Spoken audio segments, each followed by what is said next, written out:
Good afternoon to everybody. And the first thing I want to say before I start is thank you, Governor Northam, for granting my conditional pardon on November 19th of this year.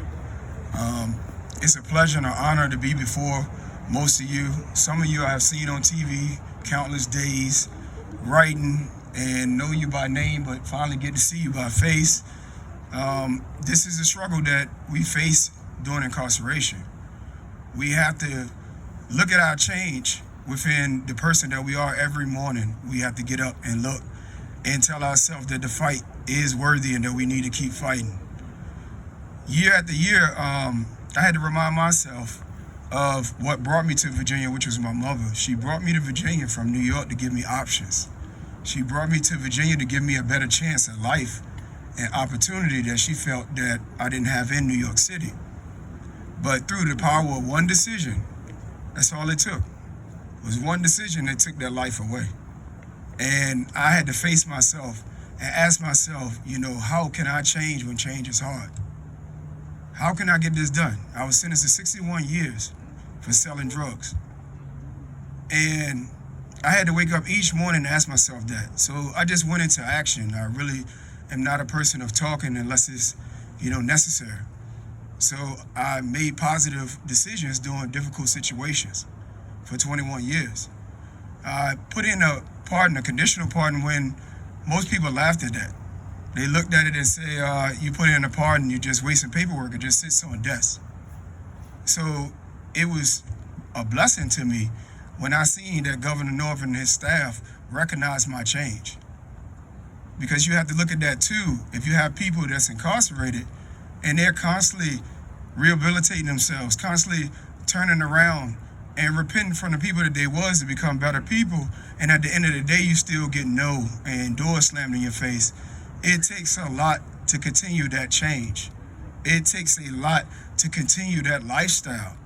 In a place that is full of darkness and negativity, it is very hard to see light. It's very hard to say, okay, since I didn't get any responses from the governor's office, since I didn't get any responses from the Secretary of the Commonwealth and beyond, I have wrote any and everybody I got an address to. And not knowing that it was received, it was justified on November 19th when they told me to pack my stuff that Governor Northam had granted my pardon. And I thank you for that. I wrote two other words down other than change, that's option and recidivism. Options is what we have to give our family and our children, because I felt that I didn't have any other options. I felt that that was my only way of taking care of my daughter, which I missed her whole life because of that one decision.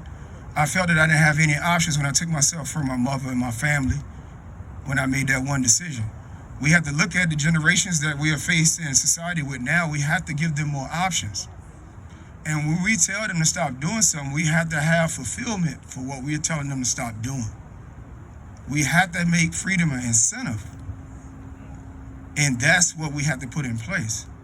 As a society, as a community, we must give options. Because right now, you feel that they don't have options. I felt that I didn't have any options. And I learned that the hard way, that I had so many options in the palm of my hand, but I could not recognize it because I made one decision that cost me 21 years and I was sentenced to 61 years. Recidivism. We hear this word a lot. Recidivism is a revert back to criminal behavior, a criminal nature. But we need to understand that being human, we all deal in recidivism. Every man, woman, and child deals in reverting back to what they feel is comfortable. Recidivism starts for us while we're already incarcerated. Before we're released, recidivism is already a factor in the way that we think. So if we don't have options in there to be more educated, to be provided support, to be provided a second chance, then we're not going to think any different from when we was incarcerated or convicted. Recidivism also continues when we're released. We have to have the right social networking and the right support and social circles that we surround ourselves with to have an opportunity and to have the resources that we need to survive upon being released. And so recidivism is a factor for all of us when we see somebody that we're close to reverting back to a negative behavior, we have to speak out. We have to speak up, especially if they listen to you and they're in tune to you. You have to speak up. That is your duty, to speak up to them so that they don't make one wrong decision. And I thank you for your time. Thank you, brother. Thank